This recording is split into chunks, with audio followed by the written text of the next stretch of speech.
I know all wrestling fans were excited, few more than me, that is, of the return of Ring of Honor to television, to seeing events, to seeing their brand of professional wrestling. They call themselves the best wrestling on the planet. And I tell you what, it is hard to argue. They've always been really good to us. It's always been fun to catch their events. And they have returned with the Pure Title Tournament, which has been, this first weekend has been fantastic. It is unlike anything you see in professional wrestling. And one of the participants in that tournament joins me now on the Vaqueros Cafe and Cantina hotline. He's the only participant that is a former Pure champion. He's also been world champion, TV champion. He's currently one half of the Ring of Honor Tag Team Champions with Jonathan Gresham. And he is lovingly known as the greatest first-generation wrestler of all time, only because I still have that rejoin. He is the franchise of Ring of Honor. Jay Lethal, what's up, man?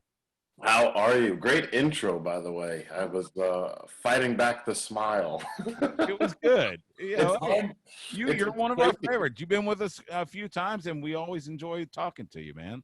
It's crazy that when I think about all those things that I've gotten to do, it's wild. I think I won't fully grasp it until I'm in a rocking chair and I can't wrestle anymore. Then I'll just realize, oh my God, all the things I got to do, and then my brain will explode. Well, hopefully that will also entail you being a Hall of Famer. Because we are the broadcast partner for the Professional Wrestling Hall of Fame in Wichita Falls, Texas. And I gotta imagine you're gonna be on one of the first. You're gonna be one of those first ballot Hall of Famers as soon as it happens. I hope that's a ways away, because I want to see you in the ring as much as possible for as long as possible. I'd like to be in the ring as long as possible. I can't picture a time where I would not be in the ring. It's almost scary to think about, especially with the pandemic. You know, there was a point in time where wrestling very easily could have went away. Yeah, well, and that's what I was going to ask you. I mean, you think back, so the last Ring of Honor event was in February, correct? Correct.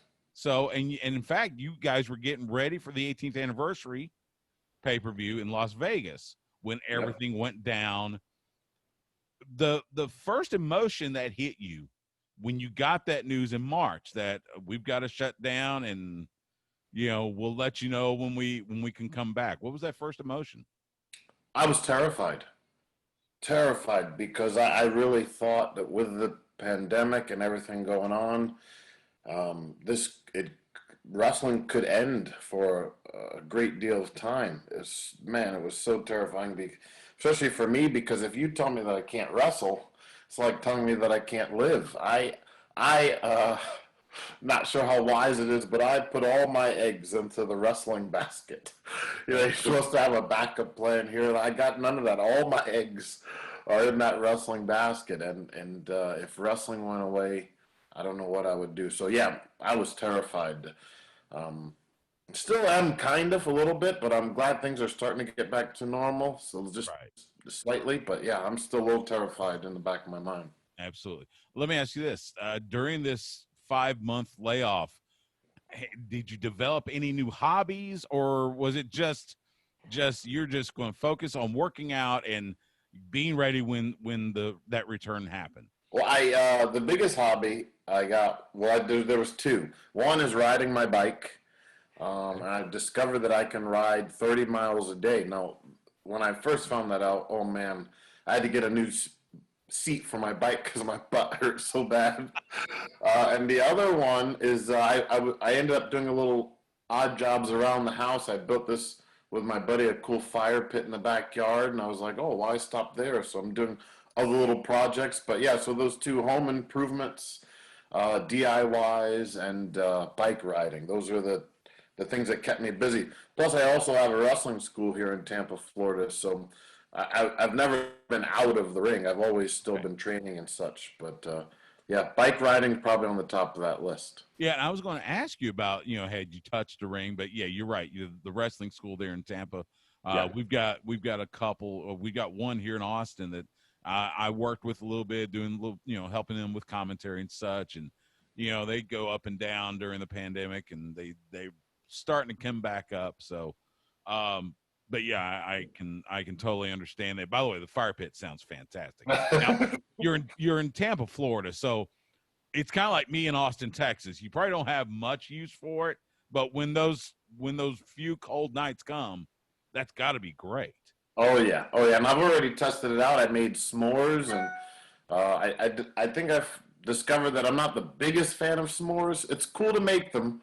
I thought they'd taste better than that. It's a cool combo, but I'm not the biggest fan. Although someone had me try to replace the Hershey bar with a Reese's peanut butter cup, and that was interesting.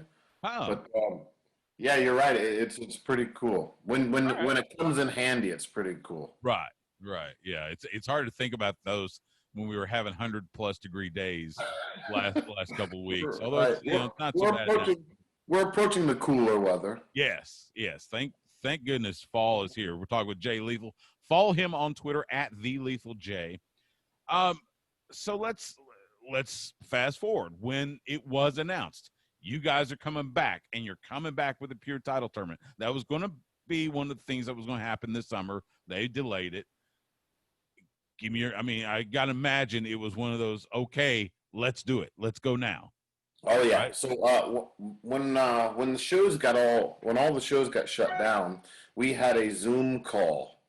A few weeks after the shutdown, we got a Zoom call with the whole roster in the office, and our boss, Joe Koff, the owner of Ring of Honor, he pretty much said, WWE is still doing these shows. No crowd, and some companies are doing this no crowd in the arena stuff. Joe said, I'm not the biggest fan of them, but what I'm really not a fan of is putting my wrestlers in airports right now and hotels with this. It's just a dangerous time, so I'd rather just keep you guys safe and you just stay home. Now, I mean, essentially he was saying, just stay home, we're still going to pay you, I just want you to be safe. But everybody in that Zoom call they were happy because our boss is looking out for us, but we really did want to wrestle. Yeah. And I think he felt that. So then they sent this anonymous poll out where they asked, would you be okay with it? We feel like you guys want to do this. And I can't think of a single person who would have said no. I think we all said yes, which is, I think, the only reason why we even did these shows.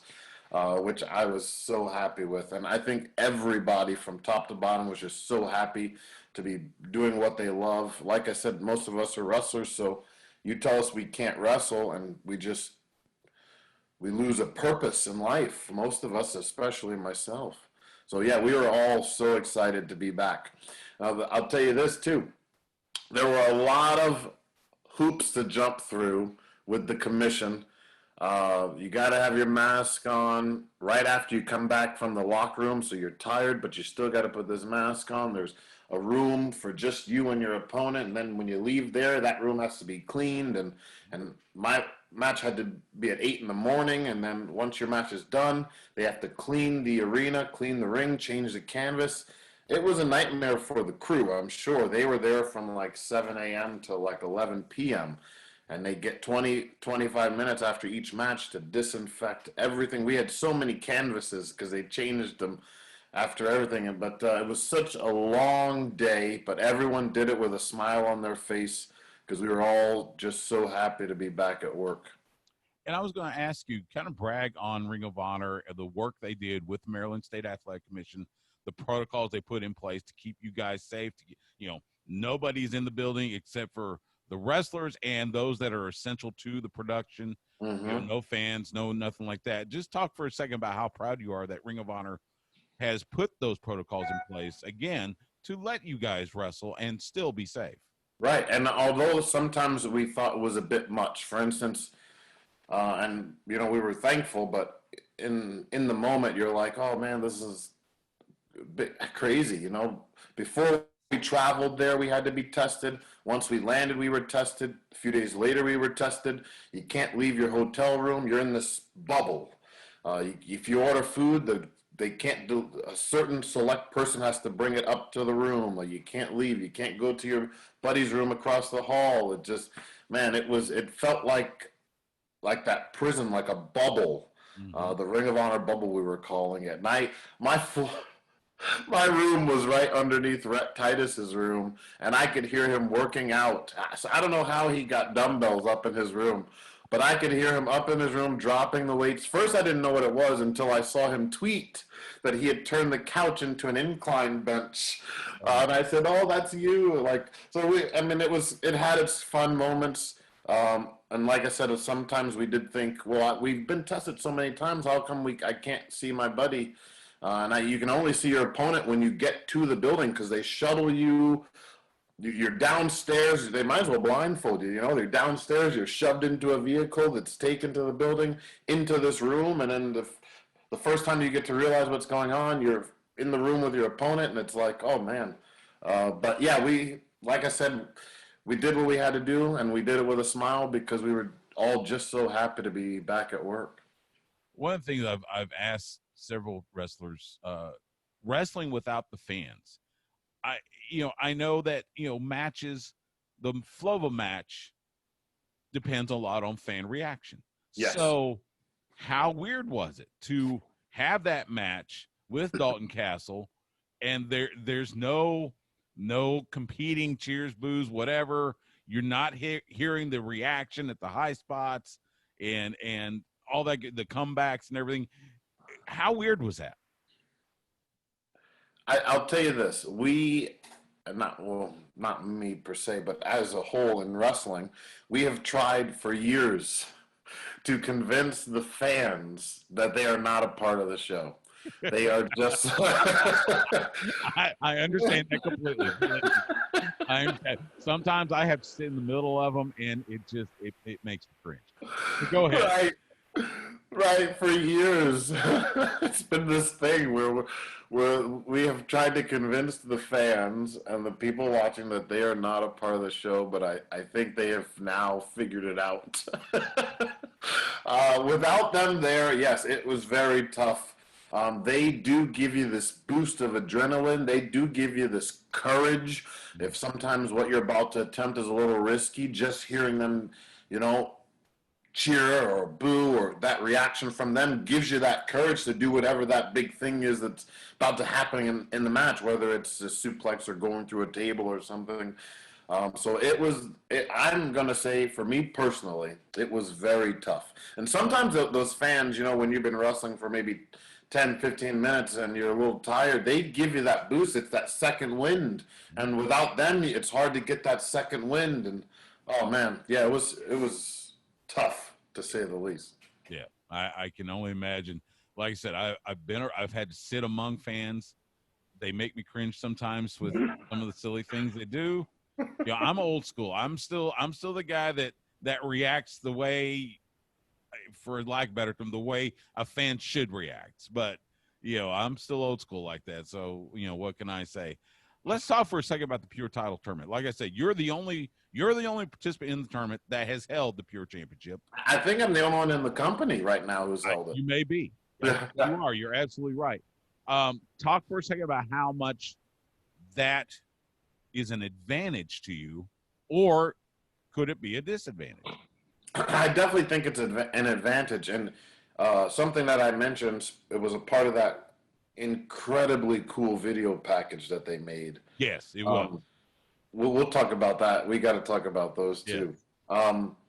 I feel that me having the Pure title is definitely an advantage because when I got into Ring of Honor, only wrestling for 2 years at that point in time, I got to share the locker room with guys like Spanky and Punk and Danielson and Xavier and Chad Collier and the list goes on and on. Nigel McGuinness, Austin Aries, everyone considered to be a legend today. So that's what I have over the current roster right now. And at that point in time, I captured the Ring of Honor Pure Championship when I was only 19. So that can only help, especially sharing the locker room and gaining that experience from guys like Samoa Joe, who took me under his wing. Mm-hmm. That's definitely it's definitely helped and helping me throughout not only this Pure title tournament, but my career. Absolutely. And you just mentioned it. I watched it, rewatched it this morning. The way they presented this, they had the interviews with you, and then with Dalton, and then the next match with Jonathan Gresham and Utah. It was definitely a departure from what Ring of Honor usually does, and they usually do. You guys do a great job on TV, but this was definitely a different direction, and it was so captivating. And especially listening to you talk about that history, talk about your history with Samoa Joe and facing AJ Styles and Bryan Danielson and some of those great competitors back in the early days of Ring of Honor. How cool was that? It was amazing, amazing. And one of the coolest parts about it, I think, is so you got this Pure title, and it's got these rules. You know, you got the rope breaks, count on the floor, no closed fists. First one's a warning, second one's a disqualification. So, I mean, you really are narrowing wrestling down to its core. You know, who's the best Pure wrestler. So in order to properly, how I feel, in order to properly introduce that match, you have to set the tone before someone watches it. Because the average wrestling fan, if you just put that on, they're used to the crash course style wrestling, high flying here, and nothing wrong with that because I love that style of wrestling too. But in order for this to work, I believe that before the wrestling is presented, you have to set it up. And those video packages did an amazing job of getting you in the mindset of letting you know you're about to see wrestling, pure wrestling. Not so much high-flying diving, not so much any of the crazy stuff, no weapons or nothing, just pure wrestling. So those video packages did a great job of mentally setting you up for what you were about to watch. And, man, I think it was amazing. So we didn't see those video pack. I've never seen that video package until the other day. Really? So the first thing that happens to me is we put on these shows, we record them. Then the second thing that happened was they sit me in a room and they ask me questions, and I didn't get to watch any of the other matches. That's another thing too. Normally at the shows, before or after your match, you can sit at the camera, sit at the television or whatever, the gorilla position, and watch every match before and after you. Because if you can watch the match before you, then you kind of like, you want to outdo that match. So it's without having that there was a little tough. So I didn't get to see any of the matches. None of us did. So we're watching this program for the very first time with all the fans, which is incredible. We're seeing these awesome video packages come together with the wrestling, and oh man, I'm a fan right now. Right. I'm getting to watch this stuff as a fan. It's so cool. Well, and it made it feel like a sport again. You know, you had this debate over the last, 20, 30 years. You know, is it sport? Is it entertainment? Whatever. This gave it the sport flavor. You know, again, the Hall of Fame, we see all the legends, and every one of them, they talk about the sport of professional wrestling. And this was the perfect display of the sport of professional wrestling. I think it's fantastic. I think you guys have done such an incredible job. You know, again, just seeing this first episode, we'll see the rest of the episodes go over the next several weeks. And so I commend you guys. Let's talk about some of the participants. As I said, you've already defeated Dalton Castle, battle of two former world champions. Some of the participants in this tournament, you've got some great names like David Finley, Rocky Romero, of course, your tag team partner, Jonathan Gresham, Delirious, Matt Sydal, and then you've got some young guys like Fred Yehai. You got Russ Taylor, Tony Deppen, Yuta, who just faced Jonathan Gresham.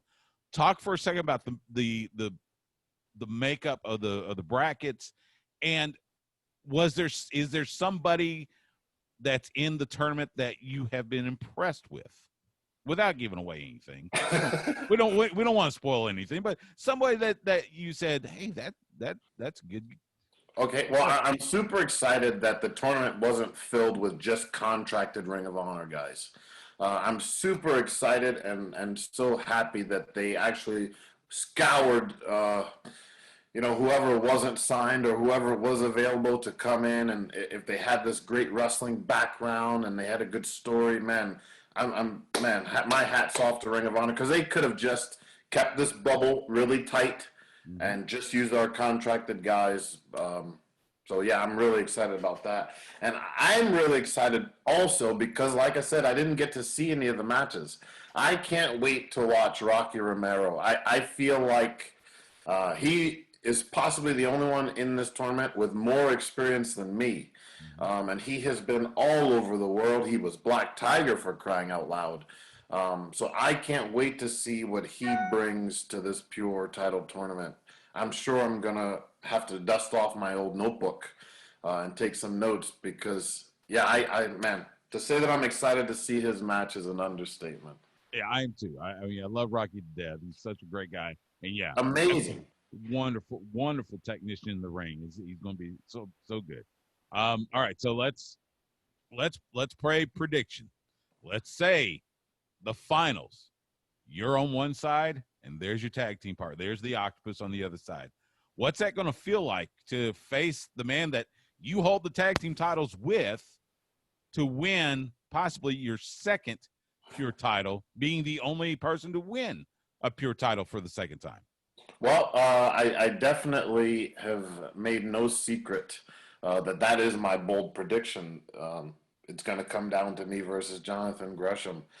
And the coolest thing about that is I know exactly how much he loves pure wrestling.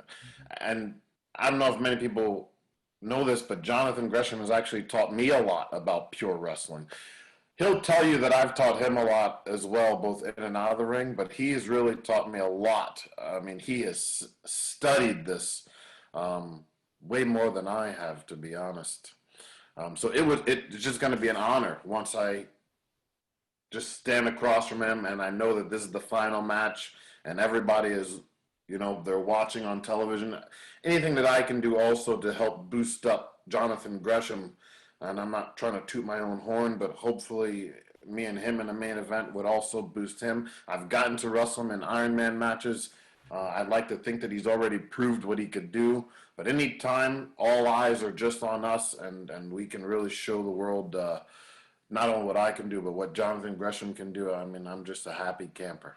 Yeah. Plus, I won all those other matches we had.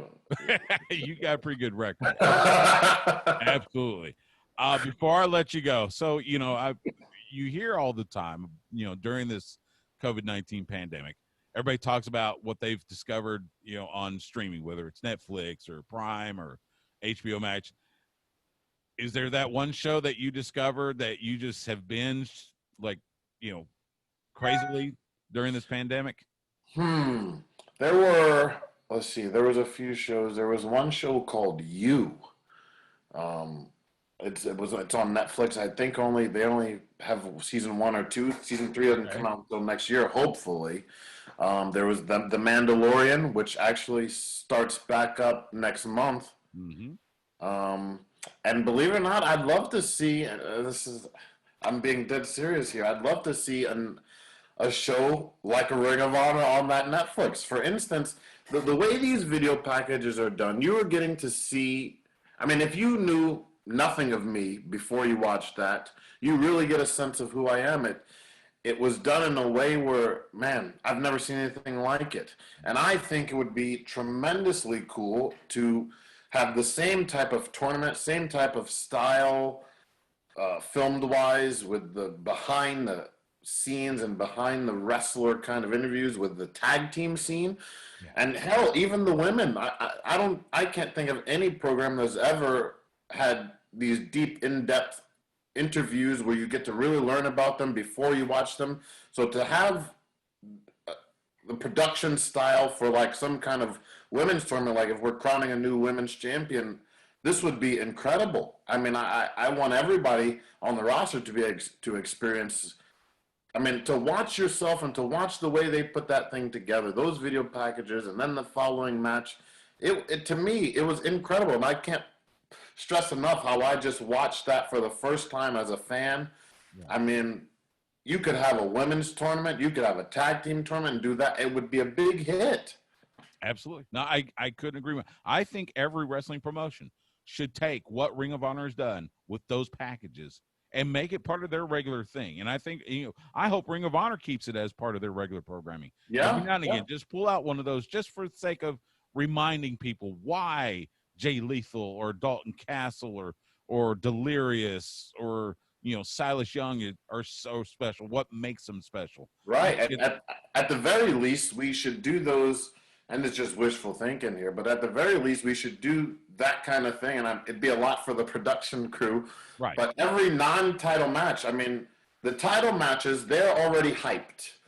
So we don't really need, I mean, you could have it to make it even more, but I mean, all the other matches would become so much more special if they had something like that. I mean, I don't know if it'd be overkill to have every single match on the show like that, but man, I think they've found something cool, and they've got to utilize this. And I don't know if it's overkill to do it for every match. I would love to see it, but I don't know. But yeah, this is something special is going on right now. I couldn't agree more. I think Ring of Honor and Joe Koff and everybody, that you guys have set it up so wonderfully. It is, again, like I said, it's unlike anything we're seeing, whether it's WWE or AEW or Impact or New Japan. New Japan I think might be close, and that's because they were using the Championship Wrestling from Hollywood studio. Right, right. But I think it's just so good. It really is, and just such quality production. And I commend Ring of Honor for that, and it's going to be a lot of fun And watching it. tip my hat to the fact that I think everybody on the roster should be tipping their hats. So, I mean, it's no secret. I think everybody knows that these shows are already filmed in the can. Right, right. And the fact that the winner hasn't gotten out yet, nobody knows who the winner is. I think that's pretty cool. It's so hard for something to remain a secret You're right. in the wrestling business. You're so right. And there's like guys like me that want to stay in suspense, and you find out because some yahoo decides he wants to be that guy, and you come across it by accident. It's like, spoiler alert. All right, right. It's kind of like back in 1980 when everybody found out that Darth Vader was Luke's father. Same thing.